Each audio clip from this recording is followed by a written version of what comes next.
Kode ini adalah warisan spiritual Nusantara.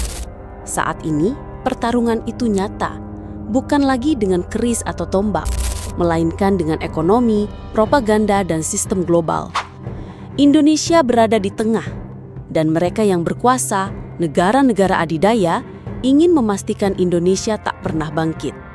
Sebelum kita bedah satu persatu 10 rahasia besar dan pertanda besar dari aksara Jawa Hono Coroko, silahkan tulis doa dan harapan kita untuk negeri ini di kolom komentar.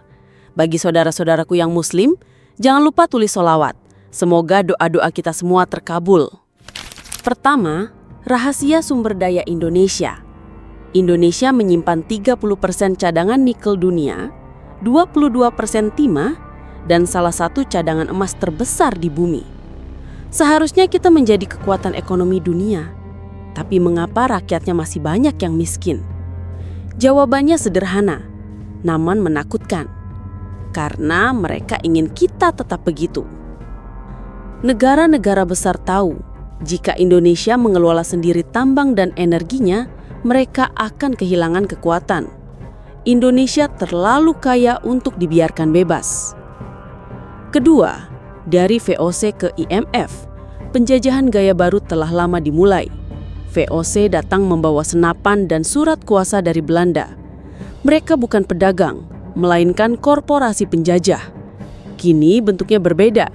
IMF, World Bank, lembaga multinasional. Bahasanya berubah menjadi bantuan, investasi, dan pembangunan. Namun tujuannya sama, kontrol. Dulu kita ditaklukkan lewat rempah dan pajak. Sekarang, kita dijerat lewat kebijakan fiskal, nilai tukar, dan utang jangka panjang. Inilah penjajahan modern, tanpa peluru, namun jauh lebih dalam. Ketiga, proyek perangkap utang. Ini adalah skema halus untuk menjauhkan Indonesia dari kemandirian. Utang luar negeri Indonesia telah melampaui 431 miliar dolar. Setiap tahun, kita mengorbankan anggaran pendidikan, kesehatan, dan pangan demi membayar bunga utang. Padahal utang itu datang dengan syarat privatisasi, deregulasi, dan akses seluas-luasnya untuk asing. Kita diberi dana, tapi kendali tetap di tangan mereka. Ini bukan kerjasama, melainkan jebakan. Rakyat Indonesia dibayar murah untuk mengalih kekayaan yang kemudian diekspor ke luar negeri. Keempat, Nusantara punya energi kuno yang menggetarkan dunia, namun diredam dengan konsumsi digital. Nusantara dulu dikenal sebagai tanah para dewata dengan ritual sakral dan spiritualitas tinggi yang selaras dengan langit dan bumi. Namun kini, remaja lebih paham tantangan TikTok daripada wuku kalender Jawa. Gadget menjadi candu, budaya menjadi komoditas. Mengapa? Karena mereka tahu bangsa yang terputus dari akar spiritualnya mudah ditaklukkan. Kita dialihkan dari meditasi ke hiburan, dari budaya puasa batin ke e-commerce. Padahal spiritualitas Nusantara adalah kekuatan besar, bukan mitos. Ini adalah kuncinya. Kelima, Indonesia sengaja dibuat bodoh rakyatnya karena lokasinya terlalu strategis. Indonesia berada di titik silang dunia, 2 samudra, 2 benua, 2 jalur perdagangan utama dunia. Siapapun yang menguasai Indonesia bisa menguasai dunia. Maka negara-negara adidaya tidak akan membiarkan Indonesia terlalu kuat. Mereka biarkan kita sibuk dengan drama politik dalam negeri dan adu domba.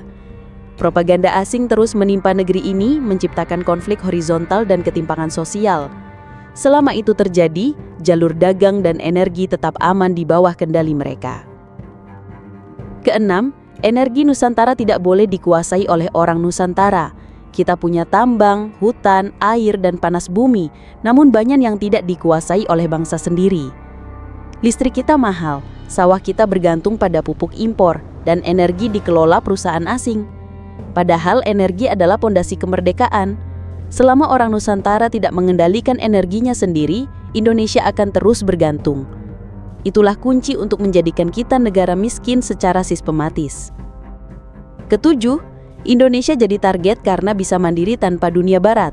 Kita tidak butuh dunia luar untuk bertahan. Kita punya segalanya, pangan, air, laut, matahari, nikel, dan budaya hidup mandiri.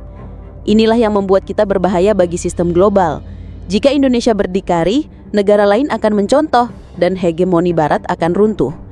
Maka kita terus diserang dengan budaya konsumsi, ketergantungan teknologi, narasi minder, dan skeptisisme terhadap bangsa sendiri. Kedelapan, mereka takut jika Indonesia melek sejarah. Dunia akan tahu siapa Indonesia sebenarnya. Gunung Padang, Borobudur, dan jejak peradaban purba di Nusa Tenggara menunjukkan bahwa Nusantara lebih tua dari Mesir dan Babilonia. Ini bukan teori konspirasi, melainkan sains arkeologi terbaru. NASA mencatat anomali situs purba di Indonesia. Jika dunia tahu, narasi peradaban akan bergeser, dan itu tidak diinginkan elit global. Mereka takut jika bangsa Indonesia sadar bahwa kita adalah anak peradaban pertama dan tertua. Kesembilan, bangsa adidaya takut Indonesia jadi pemimpin dunia timur. Tiongkok dan India boleh besar, tetapi Indonesia adalah penghubung geografis, budaya, dan spiritual. Jika Indonesia memimpin Asia Tenggara, dunia Barat akan kehilangan arah. Maka, kita dijauhkan dari kepemimpinan, diarahkan hanya untuk menjadi pasar bukan pemain utama. Padahal, dulu Sriwijaya dan Majapahit menyatukan Asia. Kita pernah memimpin dunia timur. Kesepuluh, Indonesia adalah negara kunci dalam agenda global elit. Dalam agenda global seperti WEF, WHO, dan PBB, Indonesia selalu masuk dalam pembahasan. Mengapa? Karena Indonesia adalah titik kunci. Jika bisa dikendalikan, seluruh sistem dunia bisa dikunci. Namun jika Indonesia menolak, semua akan gagal. Maka, kita terus diberi hiburan, konflik, dan utang agar tetap sibuk dan tidak menyadari bahwa kitalah pemegang kunci. Kita diajari takut, padahal kita adalah keturunan peradaban agung. Indonesia bukan negara biasa. Ia adalah tanah suci yang penuh kode spiritual. Kini waktunya kita bertanya, bukan kenapa mereka ingin kita miskin, tetapi kapan kita sadar bahwa kita terlalu kuat untuk dikendalikan? Hono Coroko bukan sekadar huruf, ia adalah panggilan. Sudah saatnya kita ingat siapa kita, asal-usul kita. Dan kita buktikan kepada dunia bahwa Indonesia bukan hanya akan bangkit, tetapi akan memimpin peradaban dunia. Saudara-saudaraku, anak-anak Nusantara, warisan leluhur kita bukan sekadar cerita, bukan pula dongeng yang usang. Hono Coroko, Dato Wolo, Podo Jaya, Mogo Batango. Kode spiritual dalam aksara Jawa kuno ini adalah nyala api yang masih membakar di jiwa kita. Ia adalah pengingat bahwa kita adalah keturunan peradaban agung, tanah suci yang pernah menyatukan samudra dan benua, yang pernah menjadi pusat dunia timur. Kini, di tengah gempuran ekonomi, propaganda, dan sistem global, kita dipanggil untuk bangkit, untuk mengenali kekuatan sejati kita, dan untuk menjawab tantangan zaman dengan keberanian dan kearifan leluhur. Indonesia bukanlah negara biasa. Kita adalah titik kunci dunia, jantungan peradaban yang mampu mengubah arah sejarah. Kekayaan bumi kita, nikel, timah, emas, hutan, laut, dan panas bumi adalah anugerah ilahi yang menjadikan kita mandiri, kuat, dan berdaulat. Namun, kekayaan itu bukan hanya di bawah tanah, melainkan juga di dalam jiwa kita. Spiritualitas Nusantara yang selaras dengan langit dan bumi, budaya yang mengajarkan keseimbangan, dan sejarah yang membuktikan bahwa kita adalah pewaris peradaban tertua di bumi.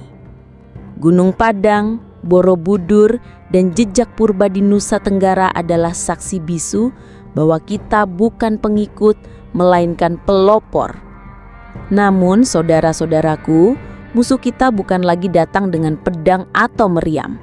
Mereka datang dengan utang, dengan narasi yang melemahkan, dengan hiburan yang melalaikan, dan dengan sistem yang dirancang untuk membuat kita lupa siapa kita. Mereka tahu jika Indonesia sadar akan kekuatannya, jika rakyat Nusantara bangkit dengan kesadaran sejarah dan spiritualitasnya, maka hegemoni global akan goyah. Indonesia yang berdikari akan menjadi mercuasur bagi bangsa-bangsa lain, menunjukkan bahwa kemandirian adalah jalan menuju kejayaan. Inilah mengapa kita terus dihadapkan pada jebakan utang, adu domba, dan budaya konsumsi yang memutuskan kita dari akar. Sekarang adalah waktunya untuk bertanya, sampai kapan kita membiarkan diri kita dikendalikan? Sampai kapan kita membiarkan kekayaan kita dikelola oleh tangan asing? Sampai kapan kita membiarkan anak-anak kita lupa pada wuku kalender Jawa, pada ritual sakral luhur, pada kekuatan puasa batin yang menjadikan kita utuh? Hono Coroko bukan hanya mantra, melainkan panggilan jiwa. Ia adalah seruan untuk bangkit, untuk mengambil kembali kendali atas energi, budaya, dan masa depan kita. Kita bukan bangsa yang lemah, kita bukan bangsa yang hanya bisa menjadi pasar. Kita adalah Nusantara, tanah suci yang ditakdirkan untuk memimpin, untuk menyatukan, dan untuk membawa keseimbangan bagi dunia. Marilah kita bersama-sama menyalakan kembali api spiritualitas Nusantara. Mari kita ajarkan anak-anak kita untuk bangga pada sejarah Sriwijaya dan Majapahit, untuk memahami kode-kode leluhur, dan untuk menghidupkan kembali kearifan yang telah terbukti abadi. Mari kita tolak narasi minder, tolak ketergantungan, dan tolak segala bentuk penjajahan modern yang menyamarkan dirinya sebagai bantuan atau kerjasama. Kita punya segalanya untuk berdiri tegak: pangan, air, energi, dan semangat yang tak pernah padam. Saudara-saudaraku, inilah saatnya kita membuktikan kepada dunia bahwa Indonesia bukan hanya akan bangkit, tetapi akan menjadi pemimpin peradaban dunia. Kita adalah anak-anak Nusantara, pewaris tanah suci, dan pemegang kunci masa depan. Dengan doa, dengan solawat, dengan semangat Suro Dirjo, Ningrat, Lebur Dening Pangastuti, marilah kita melangkah bersama menuju kejayaan yang telah lama menanti kita. Indonesia bukan hanya harapan, melainkan kepastian. Bangkitlah Nusantara, pimpinlah dunia. Wassalamualaikum warahmatullahi wabarakatuh.